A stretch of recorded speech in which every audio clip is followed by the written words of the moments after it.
Remarks by President Biden announcing his nominees for chair and vice chair of the Board of Governors of the Federal Reserve System. November 22, 2021. South Court Auditorium. 1:19 p.m. Eastern Standard Time. The President, good afternoon. Please sit down. Before I begin, I want to comment on the tragedy that occurred last night during the holiwa, the holiday parade in Wisconsin.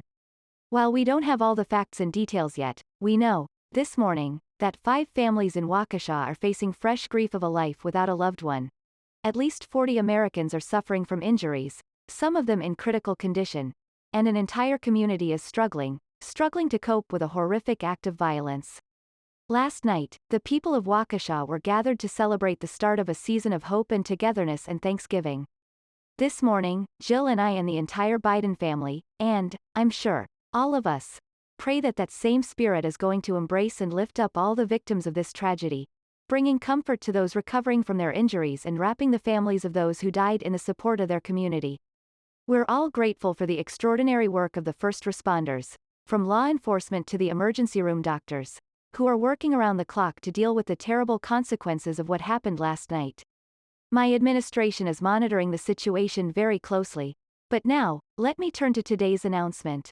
20 months ago, the COVID-19 pandemic exploded in America, creating the worst economic crisis we've faced since the Great Depression, wreaking havoc not only on our economy but the economies across the world. In just 2 months, over 20 million Americans lost their jobs and the unemployment rate shot up to 14.8%, the highest ever recorded in America. And all of you remember those scenes: major cities and small towns, main streets that looked like ghost towns. Boarded up businesses, empty roads, empty highways, empty airports, and empty train stations. Offices were closed, schools were closed, and hospitals were taken to the breaking point. When you remember the depths of the crisis we faced, it's all the more amazing the progress that we've made since then. We've gone from an economy that was shut down to an economy that is leading the world in economic growth. We've gone from small businesses being shuttered to a record number of new small businesses starting up. And we've gone from devastating job destruction to record new job creation. Don't get me wrong. We still have a long way to go to fully recover from all the pain and destruction caused by the pandemic.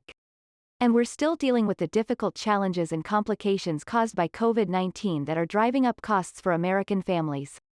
I know, for a lot of Americans, things are still very hard, very hard.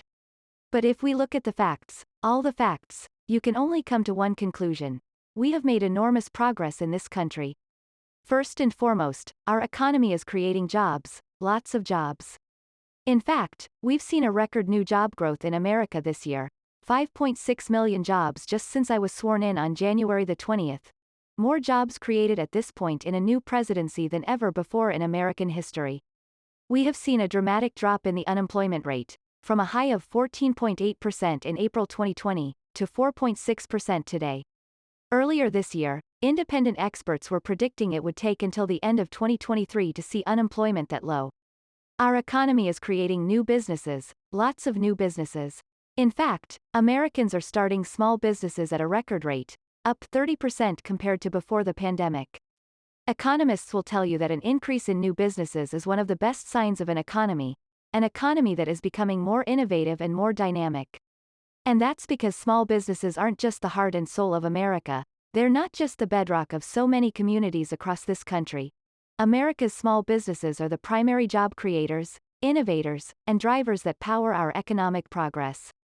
That's why it's a powerful statement of the faith that we have in our country, where our country and our economy is heading, that small business creation is surging in America today. Which is why I'm proud to say, if you look at my presidency so far, it's a jobs presidency and it's a small business presidency. So, if you look at the facts, here's what the record shows: record job creation, record economic growth, record new small business creation. That's a story that should give us confidence about the economy that we're building, confidence in ourselves, confidence in the future. Now, after years and years of wages being flat or falling behind, we're also seeing something else. Things are getting better for American workers: higher wages, better benefits, more flexible schedules. The balance sheets for American families are better as well. Savings are up. Home equity is up. Credit card balances are down. And if you continue and combine the wage increases we've seen with the direct relief my administration has provided to middle-class families, the typical middle-class family's disposable income has actually gone up 2% this year, even after accounting for higher prices. That's the kind of recovery, just 1 year after a crippling worldwide economic crisis, that is unprecedented. And it makes us stand out from the rest of the world. America is the only major economy, the only one in the world, where the economy is bigger today and families have more money in their pockets today than before the pandemic hit. That's even after accounting for inflation. None of our competitors internationally can say that. None. It's a testament to the hard work and perseverance of the American people. It's a testament to the effectiveness of the vaccines and our vaccination effort. And it's a testament to the economic policies we fought so hard to pass and to put in place, especially the American Rescue Plan. And it's a testament to the Federal Reserve. But for all the progress we've made, we know we still face challenges, serious challenges. We know there is a lot of fear and uncertainty in the country. We know it's tough for families to keep up with the rising costs of gasoline, food, housing, and other essentials. It's not just an American problem, it's a worldwide problem. It doesn't make it any easier for Americans, but it's a worldwide problem. Every country is dealing with the same problems emerging from the pandemic. Supply chain bottlenecks, disruption caused by spikes in COVID-19, elevated prices. They're all taking a bite out of our family budgets. Perhaps no entity plays a more important role in navigating these challenges than the Federal Reserve because it's the Fed's job to balance two key goals. The first is to achieve maximum employment, to get as many Americans working as possible. And the second is to keep inflation low and stable.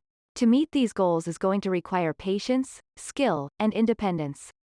That's why, today, I'm nominating Jerome Powell for a second term as chair of the Federal Reserve and I'm nominating Lael Brainerd to take the position as vice chair of the Federal Reserve. When our country was hemorrhaging jobs last year and there was panic in our financial markets, Jay's steady and decisive leadership helped to stabilize markets and put our economy on track to a robust recovery. Jay is a believer in the benefits of what economists call maximum employment. That's an economy where companies have to compete to attract workers instead of workers competing with each other for jobs, where American workers get steady wage increases after decades of stagnation, and where the benefits of economic growth are broadly shared by everyone in the country, not just concentrated for those at the top. Jay said it well last month, and I'm going to quote him. He said, and I quote, "An economy is healthier and stronger when as many people as possible are able to work. If entrenched inequities prevent some Americans from participating fully in our labor markets, not only will they be held back from opportunities, but the economy overall will not realize its potential. And those who have historically been left behind stand the best chance of prospering in a strong economy with plentiful job opportunities." End of quote. As chair, Jay undertook a landmark review to reinforce the Federal Reserve's mission towards delivering full employment. We're making strong progress toward that goal now. And I believe Jay is the right person to see us through and finish that effort while also addressing the threat of inflation that it imposes to our families and to our economy. Jay and I have had a chance to discuss his views on priorities for the Federal Reserve in the years ahead. He's made clear to me, a top priority will be to accelerate the Fed's effort to address and mitigate the risk that climate change poses to our financial system and our economy. And extreme weather has cost our economy over $600 billion over the last 10 years. We have to make sure our financial system could withstand climate change and is prepared to transition to clean energy. The Fed must be a leader among central banks globally in addressing climate-related financial risks. He's also underscored the importance of the Fed taking a more proactive role in the months and years ahead in making sure that our financial regulations are staying ahead of emerging risks, be they from innovations in cryptocurrency or the practices of less regulated non-bank financial institutions. Having served as vice president during the depths of the 2009 financial crisis and having worked with President Obama to put in place stronger financial rules of the road, I understand the stakes of our regulations falling asleep at the switch. Regulators falling asleep at the switch. Jay, along with the other members of the Fed board that I will nominate, must ensure that we never again expose our economy and American families to those kinds of risks. I respect Jay's independence, and I also trust that he will follow through on his commitment to prioritize these issues with the skill that he has shown in his service to date. Now, some will, no doubt, question why I am re-nominating Jay when he was the choice of a Republican predecessor. Why am I not picking a Democrat? Why am I not picking fresh blood or taking the Fed in a different direction? Put directly, at this moment of both enormous potential and enormous uncertainty for our economy, we need stability and independence at the Federal Reserve. Jay has proven the independence that I value in the federal chair, in the Fed chair. In the last administration, he stood up to unprecedented political interference and, in doing so, successfully maintained the integrity and credibility of this, his institution. It's just one of the many reasons why Jay has support from across the political spectrum. In 2018, he was confirmed with 84 votes in the United States Senate. His approach as Fed chair has earned the respect and support of groups from the AFL-CIO to the Business Roundtable. Which brings me to one more reason I have chosen to re-nominate Jay. I believe having Fed leadership with a broad, bipartisan support is important, especially now in such a politically divided nation. I believe we need to do everything we can to take the bitter partisanship of today's politics out of something as important as the independence and credibility of the Federal Reserve. This is vital to maintaining public trust in an independent institution like the Federal Reserve. And that is why I am so proud as well to be nominate Dr. Lael Brainerd, to serve as Vice Chair of the Federal Reserve. By promoting Lael today to Vice Chair, I am elevating one of the country's most qualified and dedicated public servants. She is one of the nation's leading macroeconomists. She spent years at the Treasury Department, representing America in capitals around the world on international economic issues. And she has spent nearly the last decade as a member of the Fed, most recently working side by side with Jay as the Fed navigated historic economic and financial crisis and reaffirmed its commitment to a full employment economy. Throughout her time at the Fed, Lael has also been a steadfast voice for tough rules that protect the pensions and savings of the American people. She's led the Fed's efforts to make sure our banking system serves everyone in the communities they serve so that regardless of where you live or your background, every American can have access to credit they need to start a business, buy a home, and just have a fair chance in life.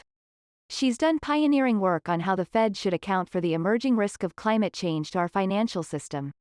And like Jay, her expertise and leadership have earned her the respect and support of Republicans and Democrats alike. I'm proud to nominate her to the vital role of Vice Chair of the Federal Reserve.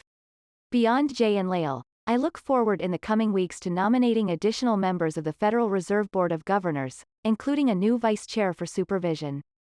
These individuals will help safeguard our financial system and, alongside Jay and Lael's leadership, help to support and continue this historic economic recovery. While Jay and Lael bring continuity and stability to the Fed, my additions will bring new perspectives and new voices.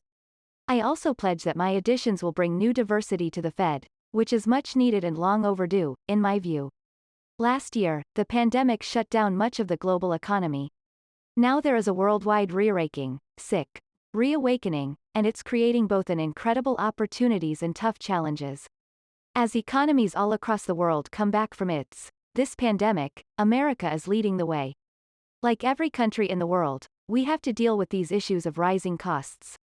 But we should remember, we have the skills and the tools to get it under control. While other countries are stumbling out of this pandemic, we're racing ahead.